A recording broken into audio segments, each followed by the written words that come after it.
අසම්බ දෙයක් නේ සිද්ධ වෙලා තියෙනවානේ. අපි දැන් මේකට මොකද කරන්නේ? අපේ මිනිහා පිස්සුනට එක සේරම කලින් නවත්තන්න ඕන. එහෙම නැති වුවොත් මට පරණ විදිහට මිනිහව කන්ට්‍රෝල් කරන්න වෙනවා. පුතා එක නම් ආයෙ රණ්ඩු කරන්න එපා මර්වින්. මං කැමති නෑ ඔයයි පුතා ආයෙ පරණ තත්ත්වයට වැටෙනවට. ඒ තත්ත්වයට මාත් වැටෙන්න කැමති නැති හින්දා තමයි අපේ මිනිහා ඔයාට බාර කළේ. අද ඉඳන් ඒ වගකීම හරියට ගන්න.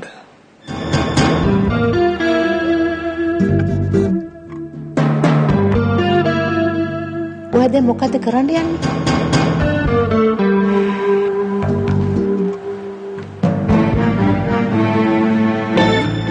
පරණ කුණු ගොඩ ඇවිස්සී. ඒක කලින් බාලා දාන්න ඕන පස් කොටක් දාලා. ඒ දවස්වල මම වට ඔය ගැන කිව්වා. ඒ දවස්වල කියපු දේවල් කෙරුවා නම් මම වෙලාවකට පස්සට. කවුරුත් කියපු දේවල් නොකරපු හින්දා තමයි අද මම මේ විදිහට ගෙවල් දොරවල් හදලා සන්තෝෂෙන් ජීවත් වෙන්නේ. අන්න ඒක හොඳට මතක තියාගන්න. මම ඒක මතක් කරනවට ආපහු කැමති නෑ. එදා කරපු දේවල් අද කරන්න ලෑස්ති වෙන්න එපා මර්වින්. වයිටුන මොඩෙක් කියලා. එදා කරපු දේවල් අද කරන්න තරම් මොඩෙක් නෙමෙයි මම. කරපු දේවල් නැවත නැවත කරන්න තරම් දුර්වල මිනිහෙකුත් නෙමෙයි මම. මේ මර්වින් දවසින් දවස අලුත් දේවල් කරන කෙනෙක්. එකතැන පල් වෙන කෙනෙක් නෙමෙයි. ඔයා මොනවද කරන්න හදන්නේ කියලා මට දැනගන්න ඕනේ.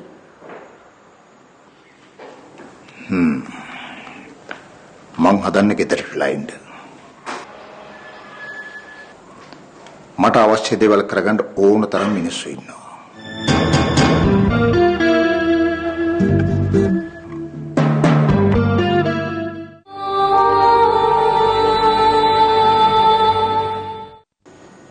මේ දරුවා කියන්නේ එයා ගියාත්මේ සෙව්වන්දි කියලා. සෙව්වන්දි මරණ විදිය අදටත් අභිරහසක්.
පැටියෝ අඬ නැතු ඉන්න. මගේ හොඳ දූනේ අඬ නැතු ඉන්න පුතේ. නෝනේ විහාර මෙහාට එන්නකෝ. ඇයි දෙයියෝ? මොකද මේ කෑ ගහන්නේ? මොකද උනේ? සර්පෙක්වත් දෂ්ට කළාද? නෑ නෝනේ නෑ. මේ බලන්නකෝ පත්තරේ තියෙන විස්තරේ. අපි දුව ආයෙත් ඉපදිලාලු. මොනවා? කොහොමද මේ බලන්නකෝ අඳුන්වන්න කියන ගමේ නූරි කියලා දැරිවියක් පෙර ආත්ම කියනවලු. ඒ අපේ දුවලු. දෙයියනේ කොහෙන්ද බලන්න. අනේ දෙයියනේ. අනේ අපි මේ දරුවව බලන්න යමුකෝ. දරුවා අපි වඳුනගන්නේ. අපි යමු ඒ ගෙදර හොයාගෙන. අපේ දුවව දෙයියෝ ආයෙත් අපේ ලෝකෙට එවලා. දෙයියනේ අපිට ආයෙත් අම්මා තාත්තා කියන්න තුෙක් ඉන්නව එහෙනම්. අනේ අපි ඉක්මනට ලැස්තිලා යමුකෝ. අනේ ඉක්මන් කරන්නකෝ. මේ නූරි කියන ළමයා ඉන්නේ කොහෙද කියලා මංජු හොයාගන්න ඕනේ. ඔය කියන විදිහට මේ සෙව්වන්දි ආයමත් ඉපදෙලා නම් එයාට මංජු අඳුරගන්න බැරි කමක් නැහැනේ. ඔව් සෙව්වන්දි නම් මාව අඳුරන්නේ නැති කෙනෙක් නෙමෙයිනේ. මං ගිහින් ඒ ළමයාත් එක්ක කතා කරලා බලන්න.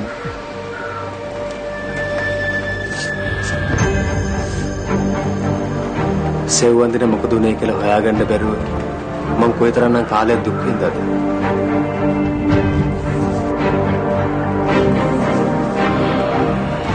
මේක මං වෙනුවෙන්ම ලැබුණ අවස්ථාවක්. අපිට හරියටම හොයාගන්න පුළුවන් සෙව්වන්දිට මොකද උනේ කියලා. මම ඉන්නකම් මොකද කියන්නේ? එයා මොකොත්ම කියන්නේ නැහැ. කොටින් මෙයා මට ගෙදරින් එළියට බහින්න දෙන්නවත් නැහැ. තාම හිතනවාද සෙව්වන්දිව විනාශ කළේ මර්වින් අංකල් කියලා? මට තාත්තා ගැන සැකයක් තියෙනවා. ඒත් අපි හරියටම කොහොමද කියන්නේ සෙව්වන්දිව විනාශ කරේ එයා කියලා? මෙච්චර කාලයක් සෙව්වන්දිගේ මරණය අභිරහසක් කළා තිබුණේ. ඒ අභිරහස ගොඩ ගන්න පුළුවන් හොඳම අවස්ථාව මේක. මං දන්නවා මාලක. මං ඔයාට උදව් කරන්න. තාත්තත් එක්ක තිබ්බ පරණ රණ්ඩු ආයි ඇති කරගන්න හදන්න එපා. කල්පනාවෙන් ඉඳපන්. මං කොහොමදත් කල්පනාවෙන් ඉන්නේ. විශේෂයෙන් මගේ තාත්තා ගැන. තාත්තගේ කිසිම කලබලයක් නැහැ. හැබැයි එයා කලබල නොවී ඉන්න එක තමයි භයානකම දේ. ඒක ඇත්ත. මර්වින් අංකල්ගේ තියරි එක හීන් සැරේ. ලොකුම සැරේ.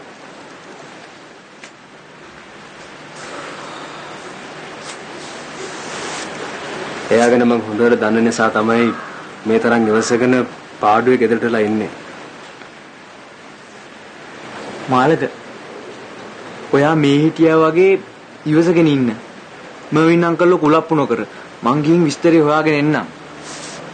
මංජු අපි කොහොමද හොයාගන්නේ මේ නූර කියන ළමයා ඉන්නේ කොහෙද කියලා? මං අර පත්තරේ ආටිකල් එක බලන්නම්. ඒ ළමයාගේ ගම කොහෙද කියලා ඒකේ දාලා තියෙනවනේ විස්තරේ. සැඟවුණු අපරාධයක් හොයාගන්න එක සමාජයට කරන මෙහෙවරක්. Selinco Life ප්‍රනාම වීරයෝ පහවසර ශිෂ්‍යත්ව හපනුන්ට ඇගයුම්. Selinco Life අපරාධකාරීන් දඬුවම් කරන්න ඕනේ. ඒක අපේ යුතුයකම.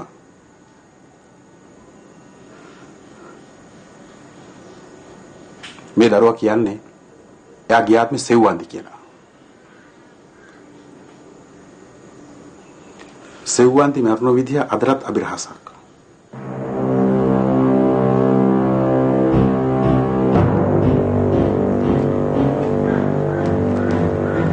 ඒ අභිරහස එලි කරගන්න මේ දරුවා කියන දේ අපිට වැදගත්.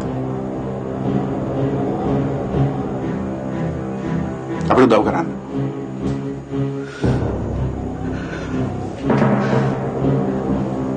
ඒ තැයිස මෙයාගේ දේවල් වලට අපේ දරුවා පටලවා ගන්නේ.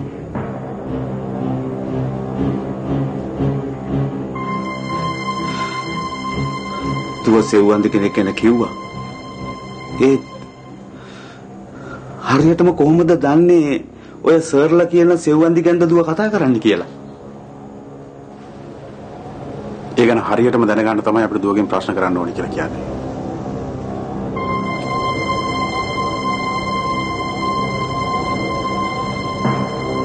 මම දරුවගේ අම්මගෙන් අහලා ඉන්න. හැබැයි දරුවගේ අම්මා කැමති වුණොත් මට සර්ගේ ඉල්ලීම ඉෂ්ට කරන්න බෑ.